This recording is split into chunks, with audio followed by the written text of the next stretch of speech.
So we're going through Power of Awareness. This is Creation, Chapter 10, Neville Goddard. So if you have it, great to pull it out. If you don't have this book, completely okay. That's why we're going through it tonight. Okay, Neville Goddard, Power of Awareness, Chapter 10. Just like last time, we're going to go through this first, and then a lot of it's not going to make any sense until we really break it down and really see how to apply all this information. Okay, so I'm going to go through it first, and then we're going to break it down into words as we go forward. Welcome, three of you, I think, just joined in, so good to see you.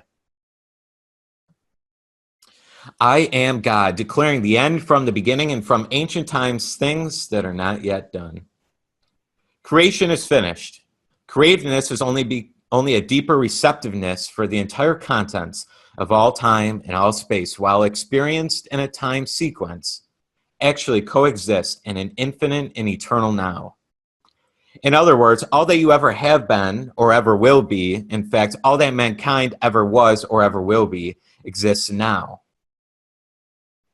This is what is meant by creation. And the statement that creation is finished means that nothing is ever to be created, it is only to be manifested. What is called creativeness is only becoming aware of what already is. You simply become aware of increasing portions of that which already exists. The fact that you can never be anything that you are not already, or experiencing anything not already existing, explains the experience of having an acute feeling of having heard before what is being said, or having met before the person being met for the first time, or having seen before a place or thing being seen for the first time.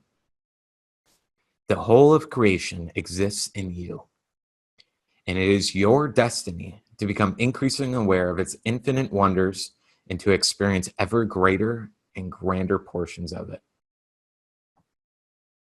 If creation is finished and all events are taking place now, the question that springs naturally to the mind is what determines your time track? That is, what determines the events which you encounter? And the answer is your concept of yourself. Concepts determine the route that attention follows. Here's a good test to prove this fact. Assume the feeling of a wish fulfilled and observe the route your attention follows. You'll observe that as long as you remain faithful to your assumption, so long will your attention be confronted with images clearly related to that assumption. For example, if you assume that you have a wonderful business, you will notice how in your imagination your attention is focused on incident after incident relating to that assumption. Friends congratulate you, tell you how lucky you are. Others are envious and critical.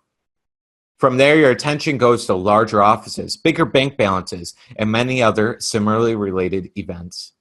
Persistence in this assumption will result in actually experiencing, in fact, that which you assumed. The same is true regarding any concept. If your concept of yourself is that you are a failure, you would encounter in your imagination a whole series of incidents in conformance to that concept. Thus, it is clearly seen how you, by your concept of yourself, determine your present. That is a particular portion of creation which you now experience. In your future, that is a particular portion of creation that you will experience. I love this. I hope you love Neville Goddard as much as I do. I think this is one of the greatest books ever written, and I've read hundreds of books, and I think this one is one of the ones that is always going to be my favorite top 5. All right. Now, that's a ton of words, right? You've seen this Neville Goddard stuff, most of you before. You've seen maybe this creation chapter if you were here about 4 weeks ago within the program. And still, there's a lot going on here, okay? So I just want you to think about what we just covered, and now we're going to break it down, okay? What were a couple of things that pointed out to you? Because those will be the intuitive ideas that you needed to learn today, okay? So think about it for yourself. What jumped out at you? Put it in the chat box there. Could be the concept of yourself, that reminder. Could be the question of what you experience. Creation is finished, the idea of it. What stuck out at you?